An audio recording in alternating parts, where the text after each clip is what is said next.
Con l'apertura al transito dei due nuovi tratti nei comuni di Jesolo e Cavallino, la ciclovia Venezia-Trieste compie un ulteriore passo avanti nel percorso verso il completamento in Veneto previsto per la primavera 2026. È una delle 5 ciclovie di interesse nazionale che interessano il Veneto, che toccheranno il Veneto. Oggi di fatto consegniamo ai comuni di Jesolo e di Cavallino Treporti 6 chilometri che sono stati realizzati da Veneto Strade per un valore di 1,8 milioni, che però rendono di fatto usufruibile tutta la ciclabile da Caposile fino a Punta Sabbioni. Un totale di 415 chilometri complessivi per un investimento di circa 150 milioni di euro, a conferma del ruolo strategico del Veneto nel promuovere la mobilità sostenibile. La mobilità lenta, godersi il paesaggio, fruirne con qualità, non il mordi e fuggi, e poter vedere anche il nostro territorio dal punto di vista paesaggistico, poter vedere i nostri orti,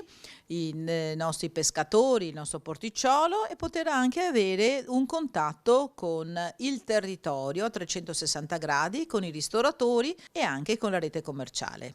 Il tema più importante, sempre chiesto dai nostri cittadini in primis, ma dopo anche da tutti i fruitori, è quello della sicurezza.